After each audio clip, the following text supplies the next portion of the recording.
I'm sorry, Sixers fans. I'm sorry. It's just, there's just no point having hope. Because it's the hope that kills you. It's the hope that kills you. You guys were a first round loss last year. Joel Embiid was injured.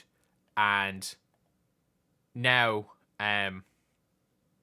you've got Embiid injured and you've got Pandemic P or Podcast P, whatever you want to call him. Heck, I think Pandemic P, even though he wasn't the greatest, I think Pandemic P was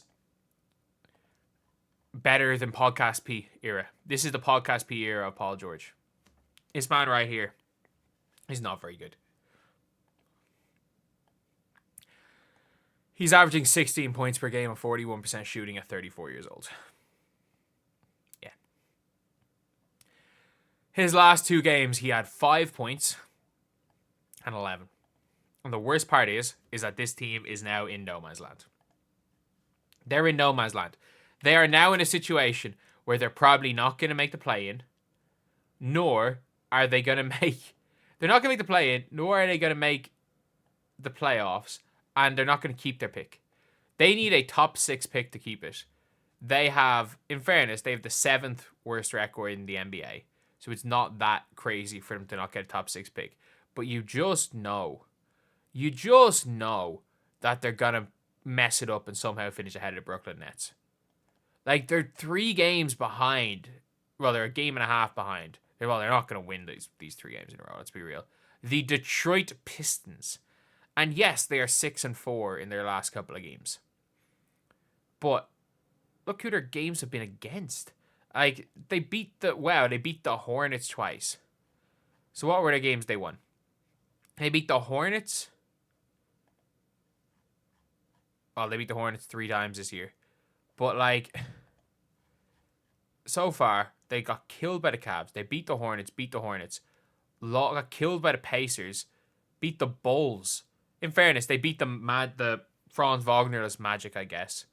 And after the Magic beat them 2 days earlier, they beat the Hornets again. Like, they beat 4 of their wins have come against Charlotte. I've just realized that. Oh my god. Like, they beat, like, 4 of their wins coming against Charlotte. I think 4 of their wins have come against Charlotte. Charlotte Hornets, yeah. They are a team. And 4 of their wins have come against the Charlotte Hornets. The Charlotte Hornets are 4 of their wins. And they have won 9 games on the year. They are shockingly bad. They're shockingly bad.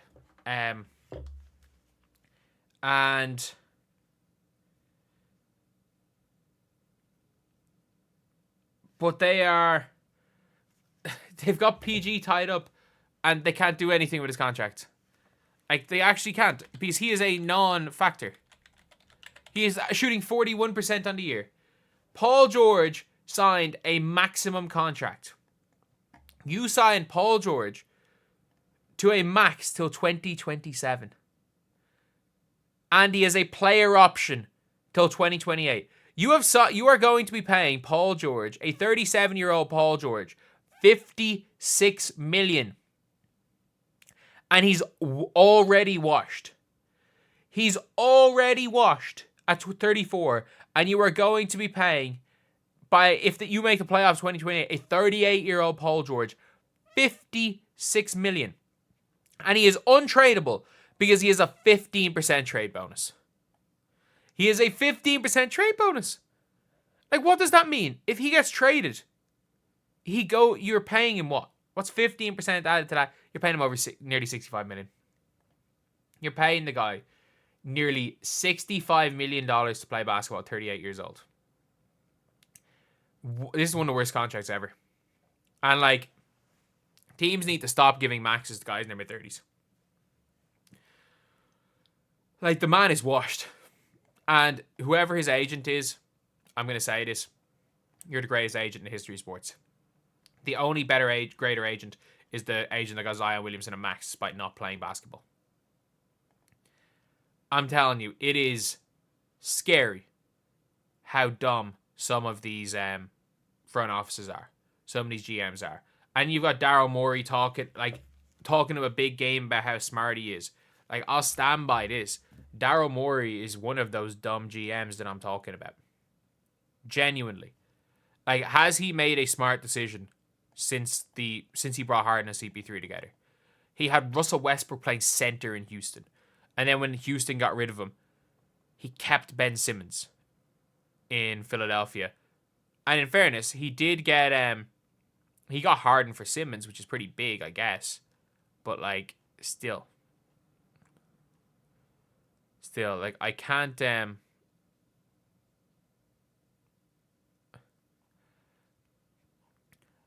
believe the Sixers are this bad. I genuinely can't believe they're this bad. And you have signed you can't do anything. You've got Paul George and Embiid signed for years. You signed both of them. What's Joel Embiid's contract? And also, you've got to pay Maxey at some stage. Like, Joel Embiid signed a deal that could go to what? $299 million? What did he sign? He has a player option for 28-29 for $70 million. You are going to be paying a 34-year-old Joel Embiid $70 million. Heck, 35-year-old Joel Embiid by the end of the season. You're going to be paying him $70 million when Joel Embiid is already cooked. You are basically going to be paying over nearly $120 million to PG and Embiid, who are both cooked. They're both cooked. Like, you've doubled the Arenas contract. It was like one of them's the Gilbert Arenas contract that screwed the Wizards for half a decade. Like, you've signed two Gilbert Arenas. You've signed two people based on what they have done previously, not what they're going to do. And you've got no future. You've got absolutely no future. Sam Hinkie doesn't make this decision. And I mean that. Sam Hinkie, he doesn't make that decision. At this stage, hire him again. You need a tank commander in there. And Daryl Morey, what are you doing? Honestly, that's all I'm going to say, Daryl Morey. What are you doing? Because this is a horrific situation for everyone involved for the Sixers. But anyway, yeah, that is pretty much it, lads. Let me know what you guys think in the comment section below. And if you're a Sixers fan, I feel sorry for you. Thank you guys for watching. Please like, comment, and subscribe.